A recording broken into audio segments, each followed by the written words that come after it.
Amém, irmãos? Quero saudar a todos com a graça e a paz do nosso Deus. A Mateus que está em casa, um beijo.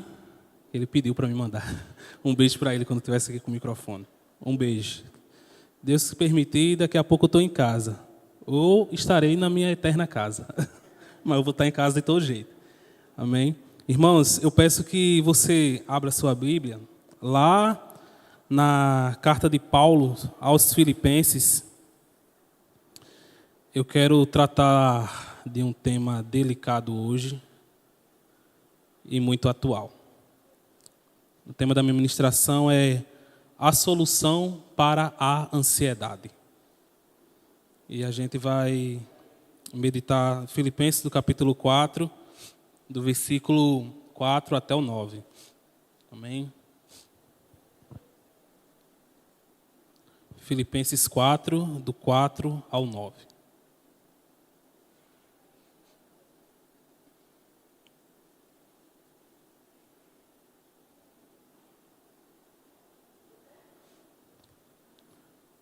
Amém, irmãos? Vai nos dizer o seguinte: alegrai-vos sempre no Senhor. Outra vez digo, alegrai-vos. Seja a vossa moderação conhecida de todos os homens. Perto está o Senhor. Não andeis ansiosos de coisa alguma, em tudo, porém, seja conhecidas diante de Deus as vossas petições, pela oração e pela súplica com ações de graça. E a paz de Deus, que excede todo o entendimento, guardará o vosso coração e a vossa mente em Cristo Jesus. Finalmente, irmãos, tudo que é verdadeiro, tudo que é respeitável, tudo que é justo, tudo que é puro, tudo que é amável, tudo que é de boa fama, se alguma virtude há e se algum louvor existe, seja isso que ocupe o vosso pensamento. O que também aprendestes e recebestes e ouvistes e viste em mim, isso praticai. E o Deus da paz será convosco. Amém? Vamos orar mais uma vez? Santo Deus, queremos te agradecer, Pai, por esse momento de culto tão especial, Deus, que nós temos aqui.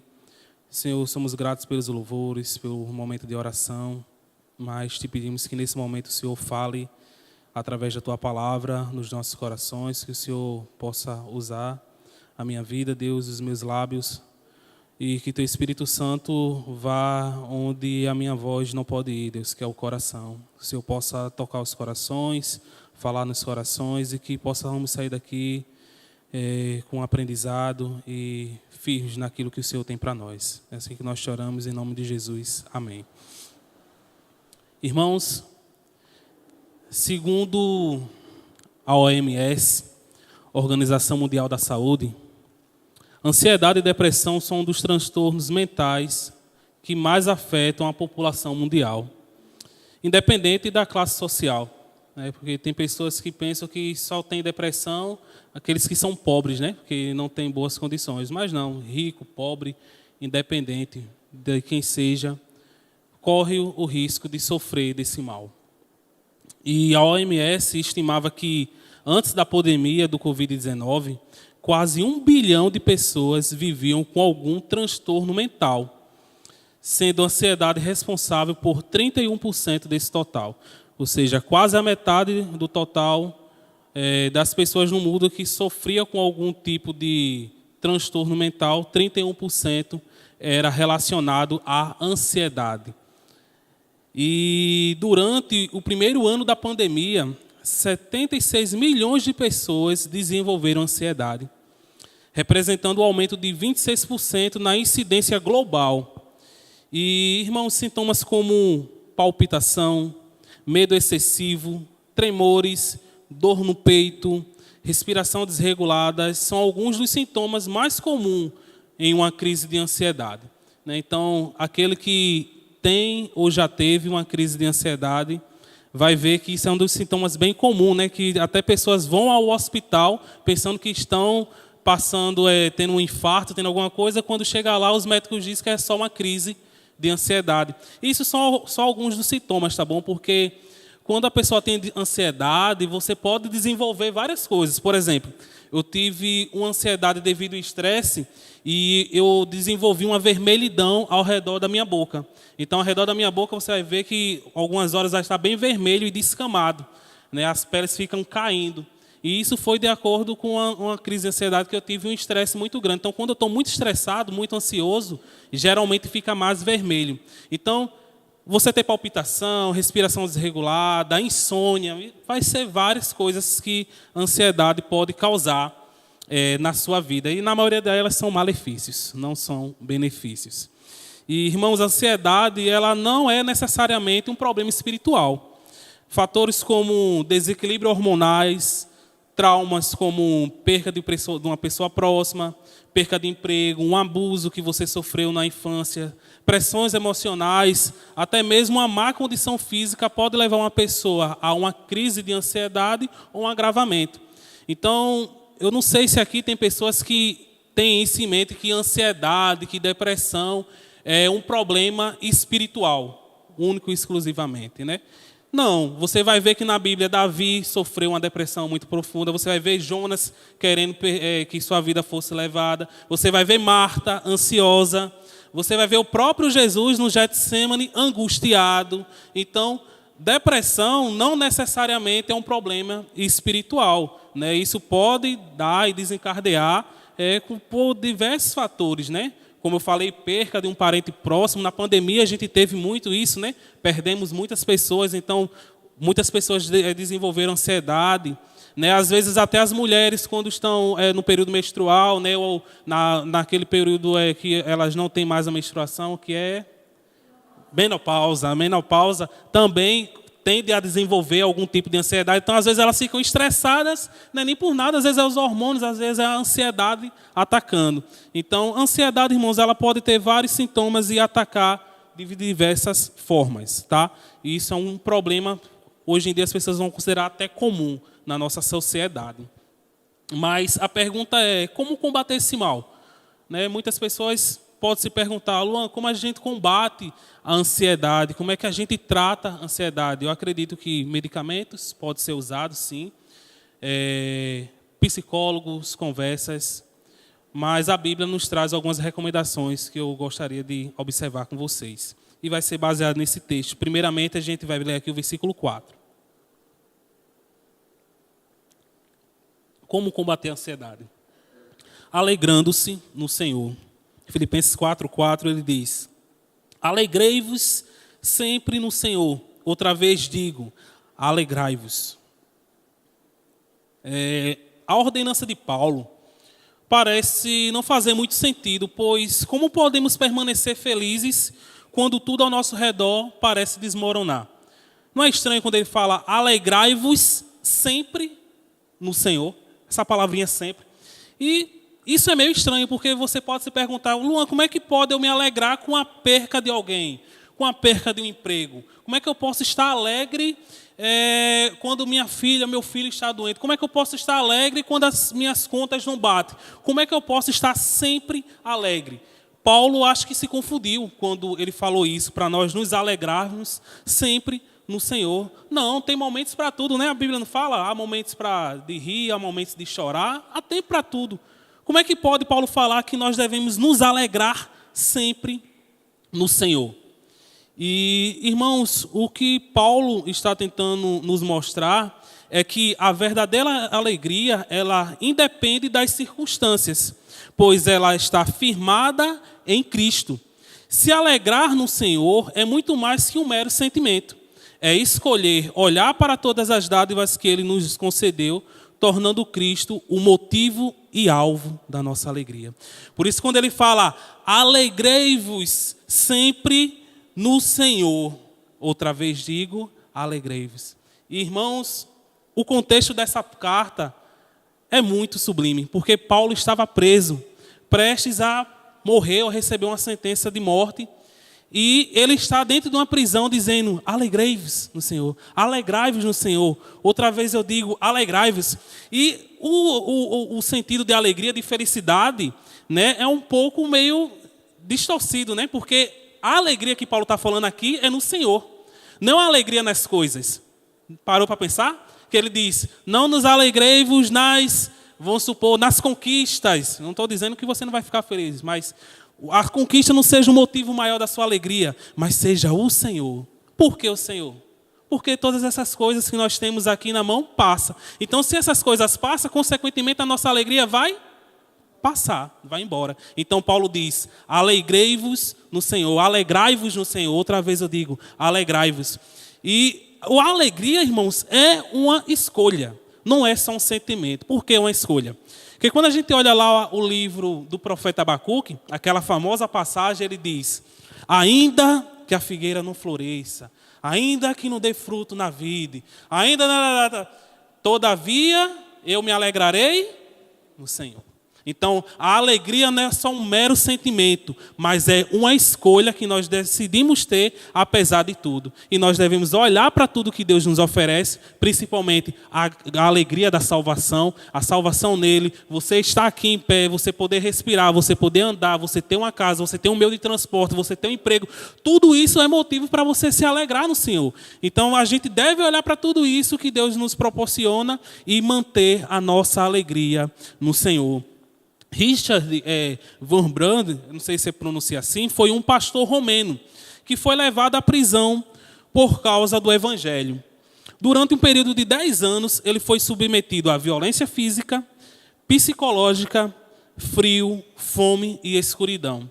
Mesmo diante de um cenário tão horrível, sua alma não foi vencida. Certa vez ele afirmou, sozinho em minha cela, eu dançava de alegria. Cristo estava comigo e isso era suficiente. Então, a alegria no Senhor, ela depende das circunstâncias. Olha o que esse cara passou, ele passou por frio, ele passou por açoites, ele passou por pressão psicológica. E quando perguntaram a ele, ele foi dizer, rapaz, não importa, dentro da cela eu dançava de alegria, porque Cristo estava comigo. Então, se eu tenho Cristo, eu tenho tudo. Tudo que eu necessito está nele. É como ele mesmo fala, né? A minha graça te basta. Então, a alegria é uma escolha. Escolha ser alegre no Senhor. Escolha manter feliz, mesmo mediante as várias lutas que você passa. Segundo, a maneira de nós vencermos a ansiedade. Primeiro, alegrando-nos no Senhor. A segunda é, todo sofrimento é passageiro. O versículo 5, mais especificamente a parte B, mas eu quero ler ele completo, diz o seguinte, seja a vossa moderação conhecida de todos os homens. Perto está o Senhor. E aqui nós encontramos mais um motivo para permanecermos alegres. Isso porque a volta do Senhor se aproxima. Nesse dia não haverá mais choro, nem dor, e Ele enxugará todas as nossas lágrimas. Então, se é uma coisa que deve lhe dar alegria e manter a alegria no seu coração, é a certeza de que tudo isso vai passar. Não tem nada que você passe aqui, não tem sofrimento que você passe aqui, que lá na glória você vai se lembrar. Né? Paulo mesmo diz que na nossa mente não dá para mensurar, né, a glória que há de vir. Né? É tudo aquilo que Deus preparou para aquele que o amam. Então, Deus faz uma promessa para você. Todo sofrimento é passageiro, toda crise de ansiedade, toda depressão, tudo que nós passamos nesse mundo é passageiro. O próprio Paulo, aqui na carta aos Filipenses, no capítulo 3, versículo 20 e 21, ele diz, pois a nossa pátria está nos céus, de onde também aguardamos o Salvador, o Senhor Jesus Cristo, o qual transformará nosso corpo de humilhação, ou seja, esse corpo que sofre com ansiedade, esse corpo que sofre com as fadigas dessa vida, para ser igual ao corpo da sua glória, segundo a eficácia do poder que ele tem de subordinar a si todas as coisas. Então, todo sofrimento, ele é passageiro. Né? E quando eu vi esse texto, eu estava analisando esse texto, eu me lembrei, muitas das vezes, quando eu estou na academia. O pessoal, quando está na academia, vai se identificar, né? O pessoal que treina. Sabe quando você chega na academia, que você está fazendo aquela série, treino de perna, né? Que geralmente é o que mais sofrido. Que já está no finalzinho da série, que você diz assim, eita, falta só 2. E você dá aquele gás para terminar logo, né? E concluir, pronto. É isso aqui mais ou menos que Paulo está dizendo, ó. A volta de Jesus está próxima, então se alegre, ganhe esse gás a mais e se permaneça firme, alegre no Senhor, porque Ele vai voltar e tudo isso, todo esse sofrimento irá passar. Ele enxugará toda a lágrima. Mas Paulo, ele não se cansa e continua nos trazendo mais e mais aplicações Terceira, devemos apresentar ao Senhor todas as nossas aflições através da oração. Terceiro ponto, como eu venço a ansiedade? Apresentando ao Senhor todas as nossas aflições. Versículo 6, ele nos diz: não andeis ansiosos de coisa alguma.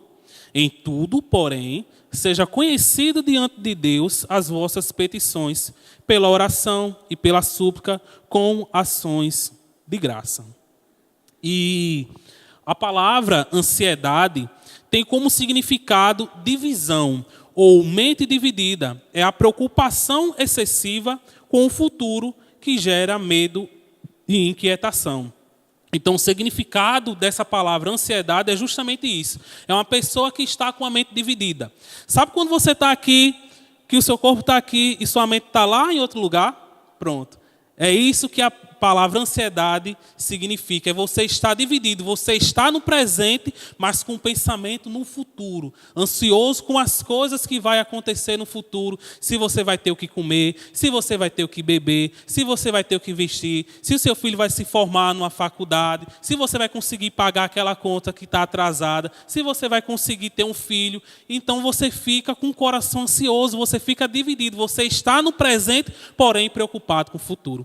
E o significado também dessa palavra preocupação é muito interessante, porque eu falei até lá na igreja que eu lembrei, quando eu fui estudar a palavra preocupação, que é você pré-ocupar um espaço. E eu lembrei quando eu pegava o ônibus para ir para a escola com meus colegas, e estava naquele empurra-purra para todo mundo pegar o ônibus, e o colega dizia assim: Luan, guarda uma cadeira para mim. Então eu pegava a minha mochila e colocava do lado da cadeira e preocupava. Ou seja, aquela mochila estava pré-ocupando o espaço de uma pessoa que chegaria, né, para poder sentar. Então, a preocupação é justamente isso. É você ocupar sua mente com coisas que você nem sabe se vai acontecer. Alguns estudiosos vão dizer que a maioria das preocupações que a gente tem, parece em torno de 90% delas, nunca se concretizam, nunca acontecem. Então, a gente só está gastando tempo com coisas que a gente nem sabe o que vai acontecer, e quando acontece, a gente sofre duas vezes. Então, essa ansiedade, essa preocupação, ela traz esse malefício, ela traz essa inquietação no nosso coração, esse medo, essa insegurança. E Charles Spurgeon, ele vai dizer: um cristão nunca poderá se alegrar no Senhor enquanto se entrega às preocupações ansiosas. Além disso, essas preocupações ansiosas não apenas nos levam ao pecado e destroem a nossa paz de espírito, mas também enfraquece a nossa capacidade de servir. Ou seja, a preocupação ela não só interfere no seu trabalho, não só interfere no seu relacionamento, não só interfere na sua escola, nas suas coisas, na sua organização dentro de casa, mas ela vai interferir até no seu serviço ao próprio Deus. Porque o seu coração não consegue ficar quieto no Deus que provê todas as coisas, e você fica preocupado com tudo e não consegue fazer nada. Tem pessoas, irmãos, que têm crises de ansiedade tão fortes que elas não querem sair de casa. Elas querem ficar trancadas dentro de casa, não querem ter contato com ninguém. Porque quando saem de casa tem fobia, tem uma síndrome do pânico. Eu, antes de me converter, eu tive síndrome do pânico. E é uma coisa terrível, porque na minha mente eu ficava pensando: rapaz, se eu sair de dentro de casa, vai vir um carro, vai bater em mim, eu vou morrer. Então eu queria estar perto de alguma pessoa para me sentir seguro. Então, essas fobias, essas ansiedades faz justamente que a gente fique paralisado, que a gente não prossiga na nossa fé, no nosso trabalho, em nada, porque a gente está todo momento preocupado. E o apóstolo Paulo adverte: não andei ansiosos. Ansiosos com o quê? Com coisa alguma, com nada. Em vez disso, apresente as vossas inquietações ao Senhor. Aí você vai me perguntar: como é que eu faço isso? E o texto, aqui na parte B, ele vai dizer, antes de tudo, né, andei seus coisas tudo, em tudo, porém, sejam conhecidas a quem? Ao irmão, à irmã? Sim, você pode desabafar com o irmão, mas primeiramente você tem que desabafar a Deus. Diante de Deus, as vossas petições pela oração, número 1, pela súplica, número 2, com ação de graças, número 3. Então, primeiramente, através da oração, você deve buscar ao seu Deus. E você deve conversar com ele, abrir o seu coração de maneira sincera. Então, se a crise de ansiedade está lhe atacando, está dando nesse momento em você, você deve levar o seu pensamento ao alto e orar ao Senhor: ó Deus, o Senhor sabe o que eu passo, o Senhor sabe o que eu estou sentindo, o Senhor sabe de todas as minhas inquietações, minha preocupação. Então, primeiramente, ore ao Senhor, apresente as suas inquietações ao Senhor. É a primeira dica que Paulo dá. A segunda que ele dá, pela súplica. E o segundo, você deve clamar a Deus por suas necessidades com súplicas, para que Deus, por sua misericórdia, venha a supri-las. Ou seja, você vai apresentar a Deus, e aqui é diferente, oração e súplica. A oração geralmente é o ato de você conversar com Deus, e a súplica é o ato de você clamar a Deus, implorar a Deus por algo específico. Então, Paulo faz essa diferença aqui. Então, você vai clamar a Deus, você vai buscar a Deus de maneira intencional, de maneira fervorosa, de maneira que você clama, você rasga seu coração a Ele, pedindo para que Ele venha atender às necessidades, sejam físicas, sejam financeiras, sejam espirituais, sejam sentimentais. Você deve apresentar. E, por fim, você deve agradecer a Ele por todas as bênçãos já concedidas, entendendo que Ele sempre tem o melhor para as nossas vidas.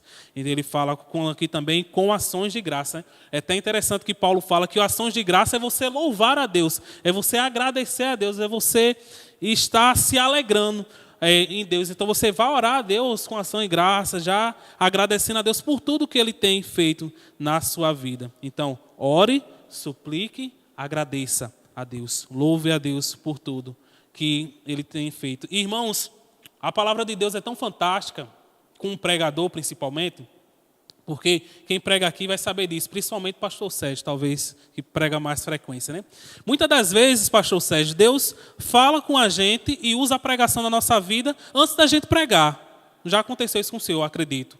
O senhor ia pregar sobre algum texto e Deus já fez o senhor provar daquele texto antes mesmo do senhor pregar.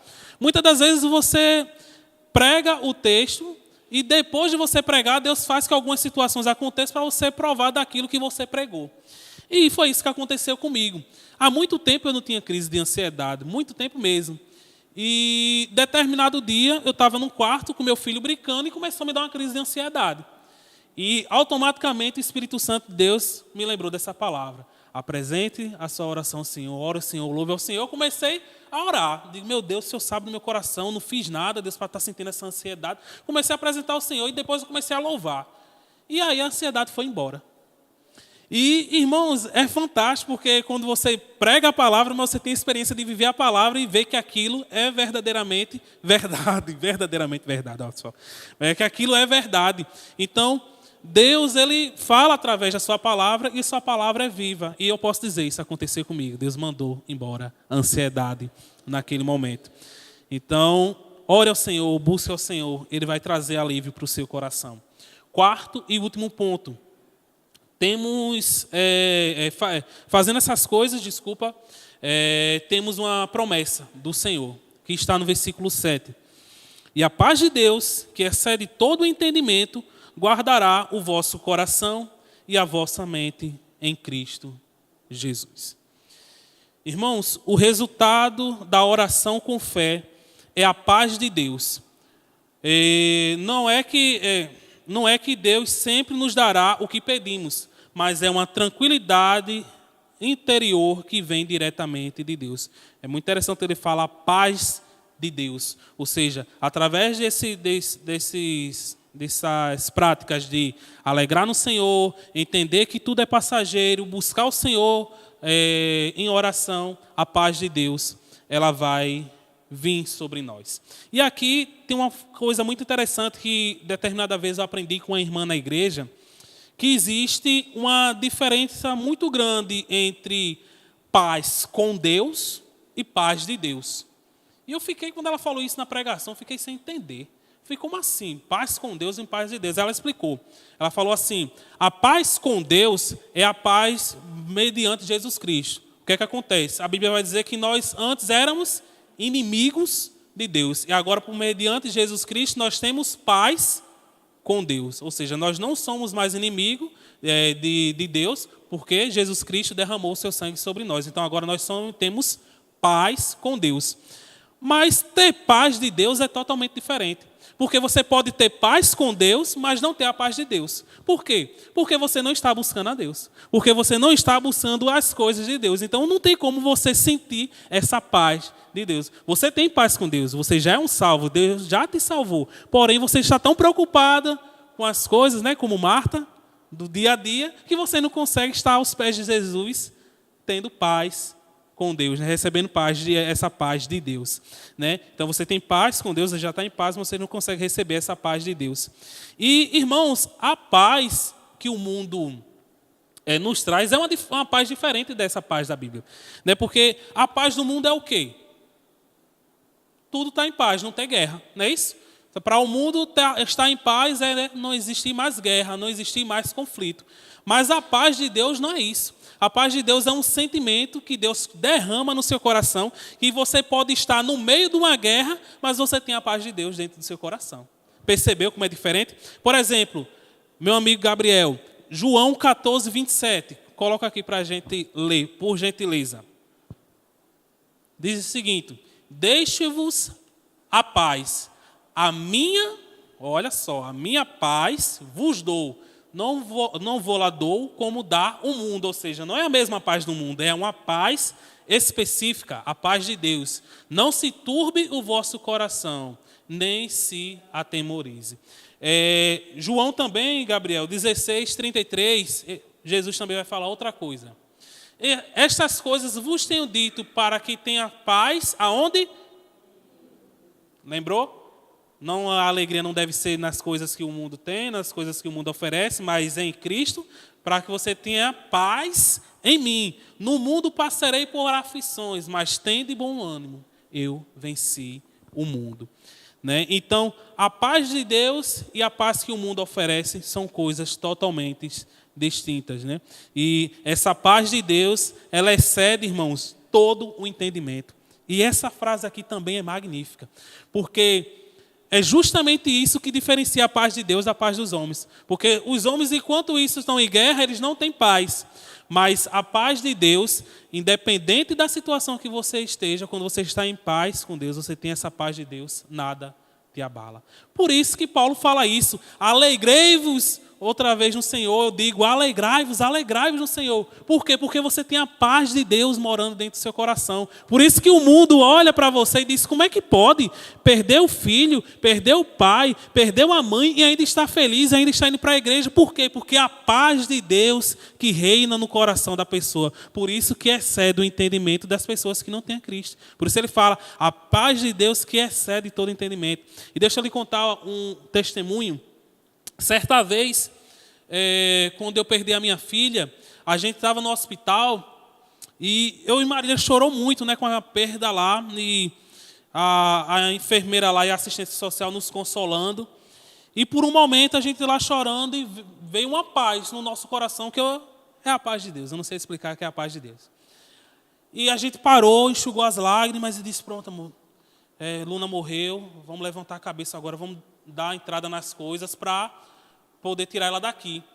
E a assistente social olhou para o meu lado, olhou para mim, para a Marília e fez: meu Deus, vocês são muito fortes, porque eu não conseguiria tomar uma atitude dessa, eu só queria chorar.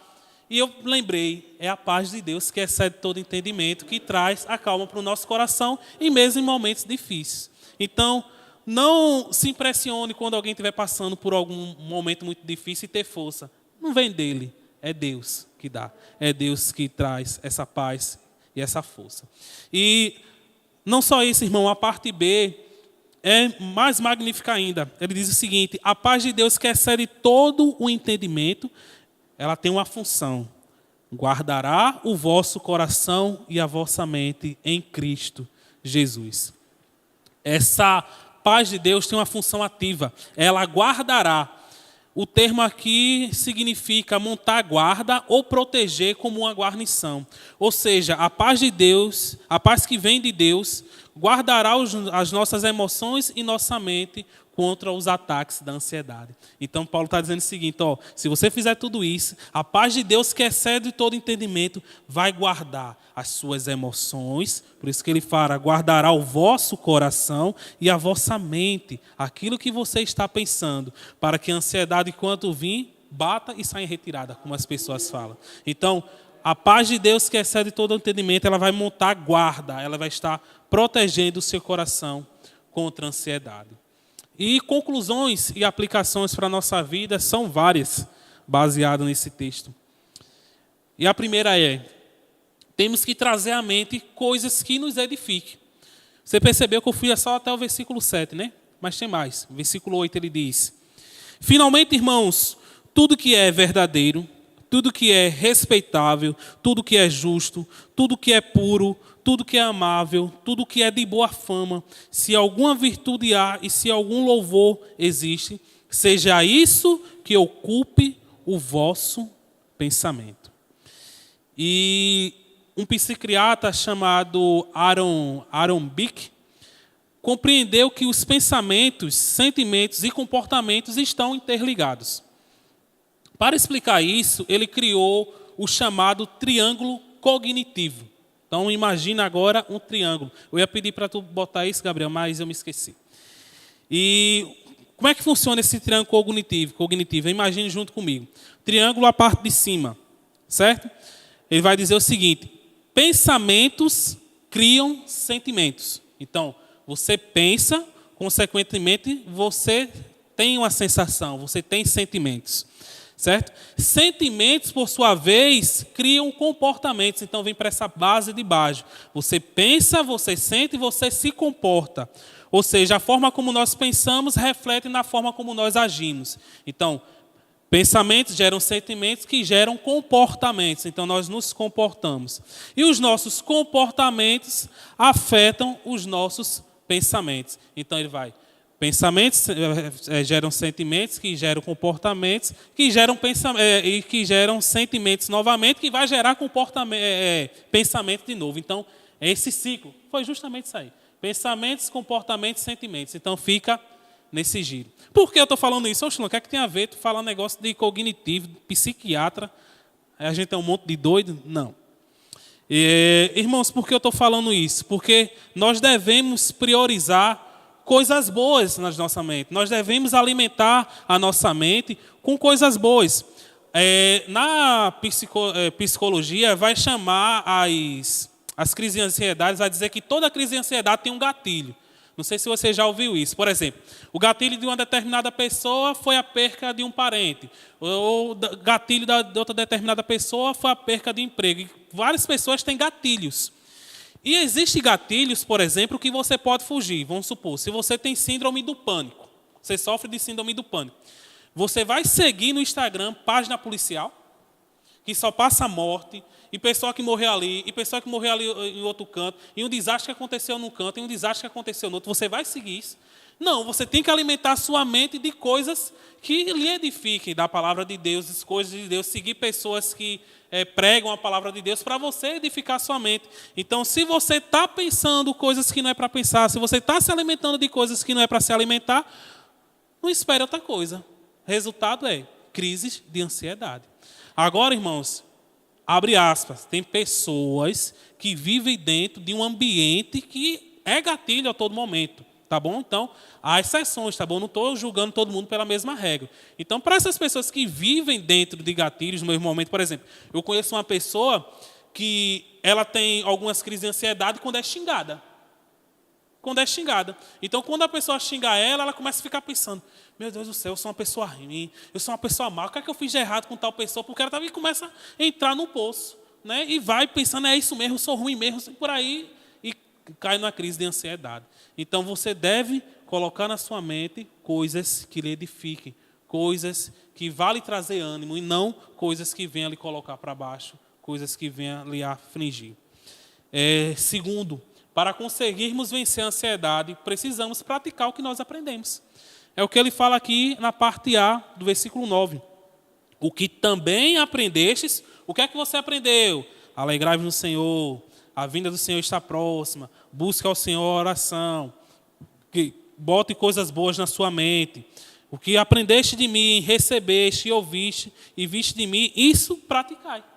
Então, nós devemos praticar esses exercícios para que nós possamos combater a ansiedade. E aqui abre outro parênteses. Irmãos, eu também entendo que tem pessoas que precisam usar medicamentos, Tem pessoas que precisam ter um auxílio ali, uma visita a um psicólogo, né? Existe isso também, mas você não deve se apegar a isso. Sabe por quê? Porque tem muitas pessoas que estão viciadas em remédios e só vivem dopadas.